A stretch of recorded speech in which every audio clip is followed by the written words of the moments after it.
Ta parole est une lampe à mes pieds, une lumière sur mon sentier. Psaume 119, verset 105. La méditation.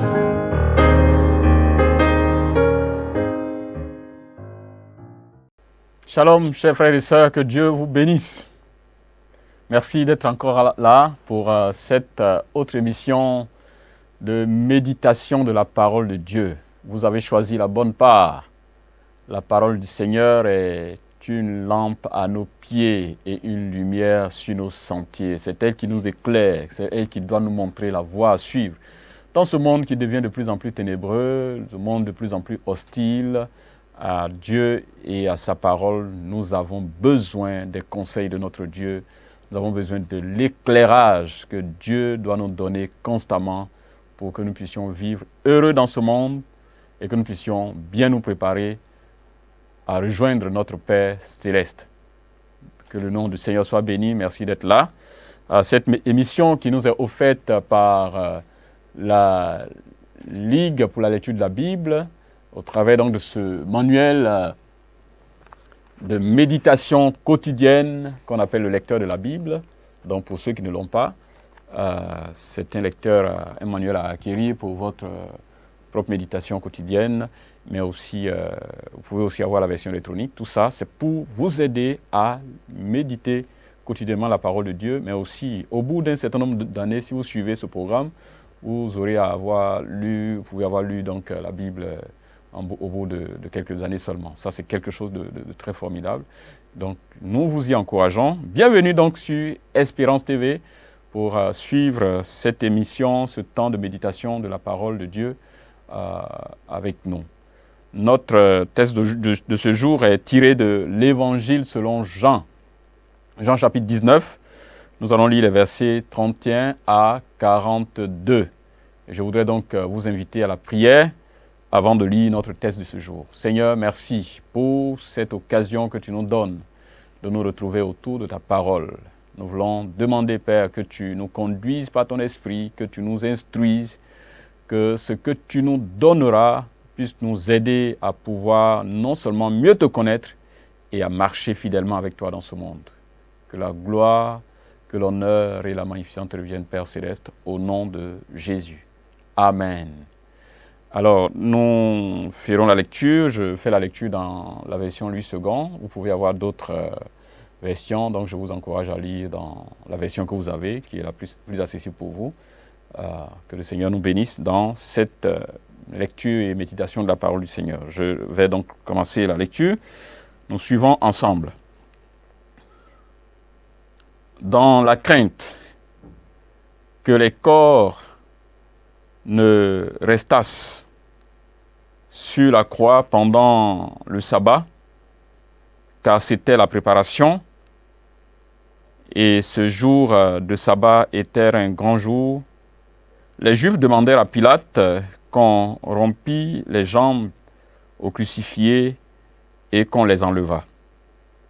Les soldats vinrent donc et il rompit les jambes au premier, puis à l'autre qui a été crucifié avec lui.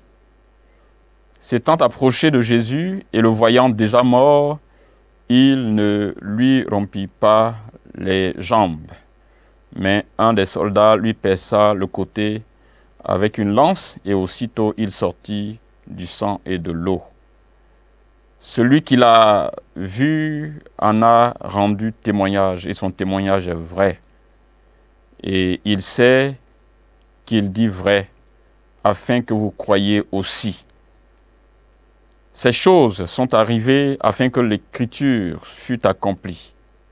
Aucun de ces os ne sera brisé. Et ailleurs, l'Écriture dit encore, ils verront celui qu'ils ont percé. Verset 38. Après cela, Joseph d'Arimathée, qui était un disciple de Jésus, mais en secret, par crainte des Juifs, demanda à Pilate la permission de prendre le corps de Jésus. Et Pilate le permit. Il vint donc et il prit le corps de Jésus.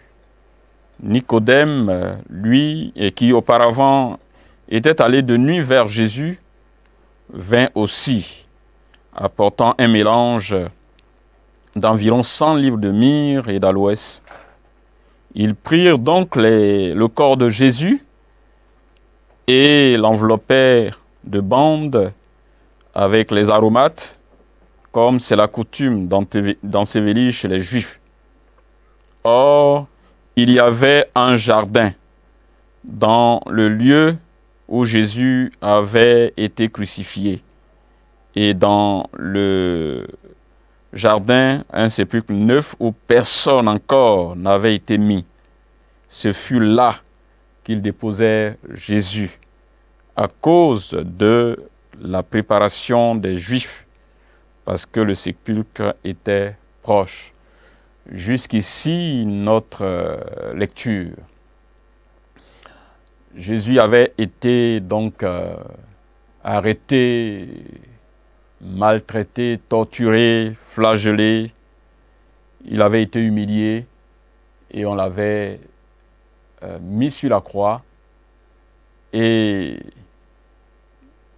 la nuit approchant, les Juifs sont venus, puisque c'était la veille donc du sabbat.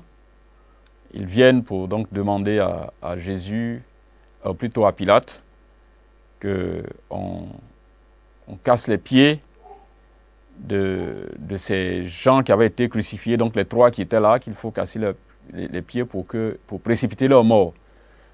Il faut faire vite pour qu'ils meurent vite avant donc que le sabbat ne commence. Et donc c'est ce qu'ils sont venus demander. Alors, je voudrais juste que nous fassions quelques commentaires sur ce texte en disant en gros ce que nous pouvons retenir de quoi parle ce texte. Et le thème qui m'est venu à l'esprit, c'est les instruments cachés de Dieu, ou les instruments surprenants de Dieu. Les instruments que Dieu utilise qui sont cachés, qui sont surprenants, qui nous étonnent, qui sont des instruments insoupçonnés auxquels on ne pouvait jamais penser en temps normal. Des instruments que Dieu utilise pour éclater sa gloire. La mort de Jésus sur la croix et tous les événements qui y sont liés accomplissent le dessein de Dieu. Et en ce moment-là, Dieu va utiliser dans l'accomplissement de ces desseins-là des instruments insoupçonnés, des gens ou bien des choses auxquelles personne n'aurait pu penser, des choses que personne n'aurait pu imaginer. Les premiers instruments que nous voyons ici, que j'appelle les instruments cachés, insoupçonnés, étonnants, c'est les bourreaux que Dieu utilise pour accomplir sa parole, les prophéties de l'Ancien Testament au sujet du Messie. Ce sont les bourreaux, donc les soldats qui les ont mis sur la croix et qui viennent et qui vont être utilisés pour cela. D'abord, ils arrivent et ils cassent les pieds des 2 brigands à gauche et à droite. Et ils s'approchent de Jésus. Et puis, ils se rendent compte qu'en fait, ils ne peuvent pas lui casser les os parce qu'il est déjà mort. Il est déjà mort. Mais qu'est-ce qu'ils font? Ils vont lui percer le côté et il va en sortir de l'eau et du sang. Le sang de la purification de tous ceux qui sont sauvés. L'eau et le sang de la purification, du salut de tous ceux qui mettent leur confiance en Jésus, qui purifie de tout péché, qui restaure. Et le texte nous dit que ces choses se sont accomplies, se sont faites pour l'accomplissement de ce que l'Écriture avait déjà dit dans l'Ancien Testament. Et la première chose qui est soulignée ici, c'est le fait qu'aucun de ces os ne soit cassé. Une prophétie de l'Ancien Testament au sujet du Messie. Et cela est accompli, bien entendu, par les mains des bourreaux, des gens qui étaient ceux-là qui sont venus pour tuer Jésus, qui ont mis Jésus sur la croix. L'autre élément, c'est que ils verront celui qu'ils ont percé. Ils le verront. Donc il y a déjà le rappel ici de la résurrection de Jésus qui est déjà prédite dans l'Ancien Testament, qui est ici. Donc, qui l'eût cru que ce soit au travers de l'action des ennemis de Jésus que s'accomplit un plan prévu par Dieu pour toute éternité. Donc eux, ils sont en train de poser des actes qu'ils ne comprennent pas. Ils sont en train de se débarrasser de malfaiteurs, d'un usurpateur. Ça, c'est selon leur conception vis-à-vis de Jésus. Mais ils sont en train d'accomplir un dessein que Dieu a prévu de toute éternité au travers de la vie de son Fils qui mourrait pour le péché de l'humanité et qui serait donc la solution à la délivrance du monde qui est sous le poids du péché et la condamnation de Dieu. Et ils accomplissent donc des prophéties de l'Ancien Testament, prophéties donc au sujet du Messie, de la souffrance et tout ce qui devait lui arriver. Et cela s'est accompli au travers des mains des gens auxquels personne n'aurait pu penser. Donc, les premiers instruments insoupçonnés dans la réalisation de ces dernières prophéties, de ces quelques dernières prophéties concernant Jésus, ce sont des personnes vraiment auxquelles on n'aurait jamais pensé. Les bourreaux de Jésus, les ennemis de Jésus, et c'est ce que nous sommes en train de voir ici. Donc Dieu peut utiliser tout instrument pour la réalisation de son plan. Et pour le cas ici, ce sont les soldats qui ont tué Jésus, et même aussi les Juifs ici qui demandent que cela soit fait. Donc ils n'interviennent pas en tant qu'acteurs venant pour glorifier Dieu, mais ils viennent ici pour se débarrasser, en finir définitivement avec quelqu'un qu'ils considèrent comme étant un ennemi du peuple juif, un usurpateur. Et selon les Romains, un perturbateur. Deuxième instrument que Dieu utilise, que j'appelle des instruments insoupçonnés, ce sont les disciples cachés, ce sont les disciples inconnus des officiels, donc que les autres ne connaissent pas. Ce sont des disciples cachés. Le premier, c'est Joseph d'Arimathée, un homme riche, et qui vient ici, c'est lui qui va demander donc à Pilate la permission de prendre le corps de Jésus. C'est lui qui le fait. Et le texte dit que c'était un disciple, mais il était en secret, parce qu'il craignait les Juifs. Donc il ne voulait pas que les Juifs lui créent des problèmes, et il est resté disciple, mais de façon cachée. Il croyait en Christ, mais de façon cachée. Et c'est lui qui va auprès de Pilate pour demander le corps de Jésus. Et le texte parle aussi d'un deuxième qui, lui, était allé de façon discrète de la nuit voir Jésus de façon discrète pour parler avec lui. Et donc nous avons l'histoire de Jean, chapitre 3, de l'histoire de ce Nicodème, qui envoie vraiment un mélange d'aromates, de myrrhe, des choses pour donc embaumer le corps de Jésus. Ils viennent avec un ensemble de choses pour respecter la coutume juive pour l'ensevelissement.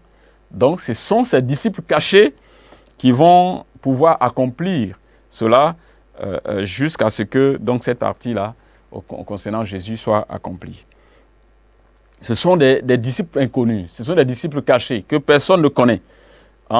Et Dieu les utilise au moment où les officiels, les disciples mieux connus se sont tous dispersés, ils sont tous cachés. Ils ne peuvent plus agir de façon visible. Ils ont fui, ils sont cachés. Et leur main, leur force ne peut plus arriver à ce niveau. C'est en ce moment que le Seigneur utilise des gens qu'il avait transformés en cachette.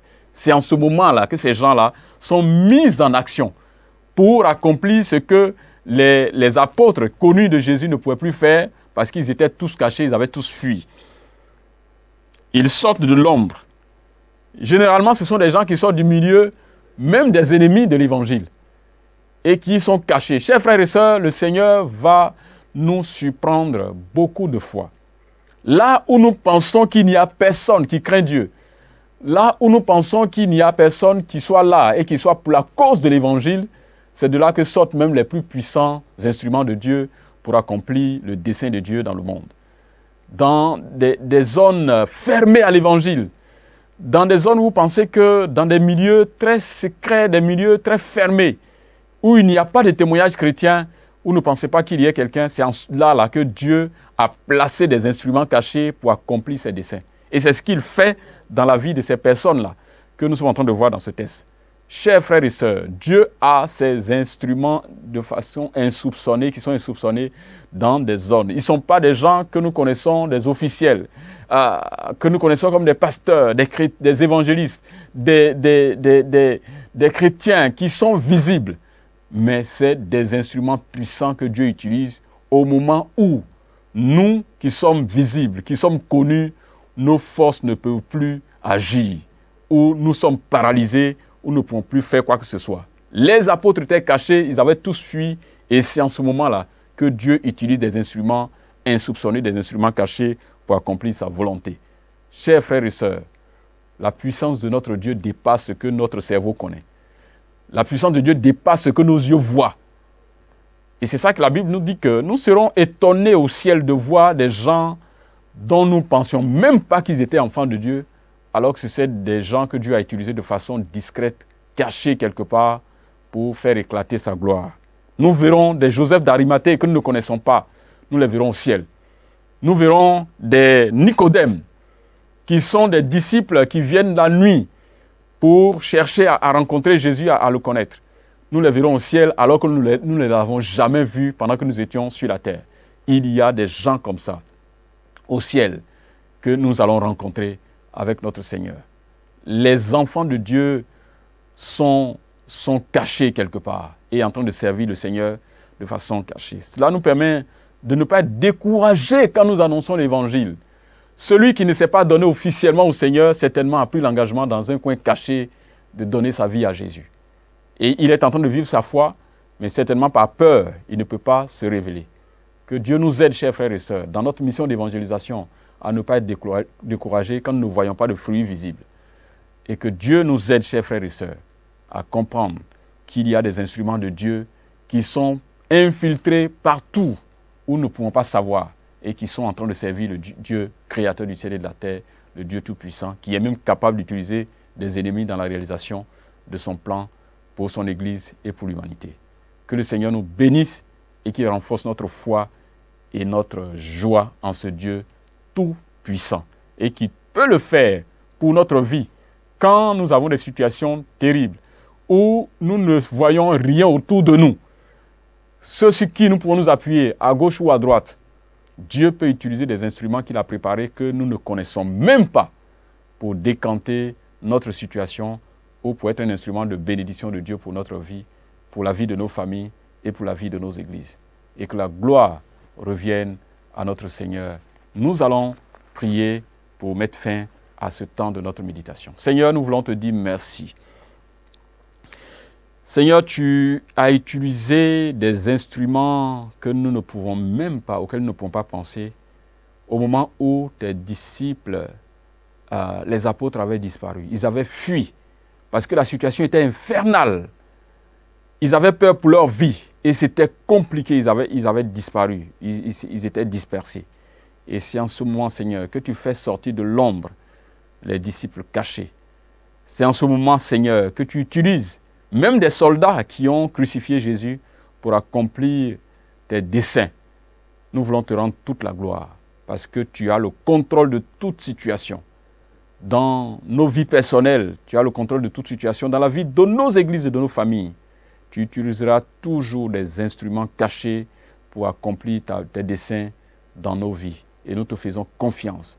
Et nous te bénissons pour tous ces frères et sœurs qui sont dans le monde, que tu as sauvés dans des zones fermés à l'évangile et qui te servent en cachette et que nous verrons un jour au ciel quand nous serons devant ta présence.